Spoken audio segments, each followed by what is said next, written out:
قرآن مجید کا چھٹا سورہ، سورہ انعام۔ بسم اللہ الرحمن الرحیم۔ شروع نام سے اللہ کے جو بڑا مہربان نہایت رحم کرنے والا ہے۔ تلك حجتنا آتیناها ابراہیم علی قومه نرفع درجات من نشاء ان ربک حکیم علیم۔ یہ ہماری دلیل ہے جسے ہم نے ابراہیم کو ان کی قوم کے مقابلے میں عطا کی، اور ہم جس کو چاہتے ہیں اس کے درجات کو بلند کر دیتے ہیں۔ بے شک تمہارا پروردگار صاحب حکمت بھی ہے اور باخبر بھی ہے۔ وَوَهَبْنَا لَهُ إِسْحَاقَ وَيَعْقُوبَ كُلًّا هَدَيْنَا وَنُوحًا هَدَيْنَا مِن قَبْلُ وَمِن ذُرِّيَّتِهِ دَاوُودَ وَسُلَيْمَانَ وَأَيُّوبَ وَيُوسُفَ وَمُوسَى وَهَارُونَ وَكَذَلِكَ نَجْزِي الْمُحْسِنِينَ۔ اور ہم نے ابراہیم کو اسحاق و یعقوب دیے اور سب کو ہدایت بھی دی، اور اس کے پہلے نوح کو ہدایت دی، اور پھر ابراہیم کی اولاد میں داؤد، سلیمان، ایوب، یوسف، موسیٰ اور ہارون قرار دیے، اور ہم اسی طرح نیک عمل کرنے والوں کو جزا دیتے ہیں۔ وَزَكَرِيَّا وَيَحْيَا وَعِيسَى وَإِلْيَاسَ كُلٌّ مِّنَ الصَّالِحِينَ۔ اور زکریا، یحییٰ، عیسیٰ اور الیاس کو بھی رکھا جو سب کے سب نیک کرداروں میں تھے۔ وَإِسْمَاعِيلَ وَالْيَسَعَ وَيُونُسَ وَلُوطًا وَكُلًّا فَضَّلْنَا عَلَى الْعَالَمِينَ۔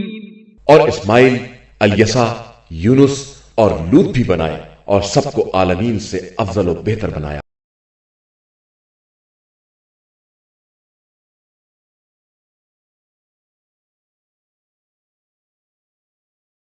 جمعرات کے دن حضرت امام زین العابدین علیہ السلام کی دعا۔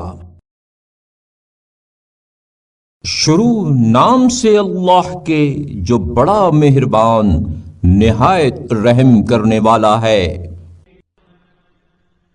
سب تعریف اس اللہ کے لیے ہے جس نے اپنی قدرت سے اندھیری رات کو رخصت کیا اور اپنی رحمت سے روشن دن نکالا، اور اس کی روشنی کا زردار جامہ مجھے پہنایا اور اس کی نعمت سے بہرمند کیا۔ بار الہا، جس طرح تو نے اس دن کے لیے مجھے باقی رکھا، اسی طرح اس جیسے دوسرے دنوں کے لیے زندہ رکھ، اور اپنے پیغمبر محمد صلی اللہ علیہ وآلہ وسلم اور ان کی آل پر رحمت نازل فرما، اور اس دن میں اور اس کے علاوہ اور راتوں اور دنوں میں حرام امور کے بجا لانے اور گناہ و معاصی کے ارتکاب کرنے سے رنجیدہ خاطر نہ کر، اور مجھے اس دن کی بھلائی اور جو اس کے بعد ہے اس کی بھلائی عطا کر، اور اس دن کی برائی اور جو کچھ اس دن میں ہے اس کی برائی اور جو اس کے بعد ہے اس کی برائی مجھ سے دور کر دے۔ اے اللہ، میں اسلام کے عہد و پیمان کے ذریعے تجھ سے توسل چاہتا ہوں، اور قرآن کی عزت و حرمت کے واسطے سے تجھ پر بھروسہ کرتا ہوں، اور محمد مصطفیٰ صلی اللہ علیہ وآلہ وسلم کے وسیلے سے تیری بارگاہ میں شفاعت کا طلبگار ہوں۔ تو اے میرے معبود، میرے اس عہد و پیمان پر نظر کر جس کے وسیلے سے حاجت پر آری کا امیدوار ہوں۔ اے رحم کرنے والوں میں سب سے زیادہ رحم کرنے والے، بار الہا، اس روز پنجشنبہ میں میری 5 حاجتیں برلا جن کی سمائی تیرے ہی دامن کرم میں ہے، اور تیری ہی نعمتوں کی فراوانی ان کی متحمل ہو سکتی ہے۔ ایسی سلامتی دے جس سے تیری فرما برداری کی قوت حاصل کر سکوں، ایسی توفیق عبادت دے جس سے تیرے ثواب عظیم کا مستحق قرار پاؤں، اور سر دست رزق حلال کی فراوانی اور خوف و خطر کے مواقع پر اپنے امن کے ذریعے مطمئن کر دے، اور غموں اور فکروں کے ہجوم سے اپنی پناہ میں رکھ۔ محمد صلی اللہ علیہ وآلہ وسلم اور ان کی آل پر رحمت نازل فرما، اور ان سے میرے توسل کو قیامت کے دن سفارش کرنے والا، نفع بخشنے والا قرار دے۔ بے شک تو رحم کرنے والوں میں سب سے زیادہ رحم کرنے والا ہے۔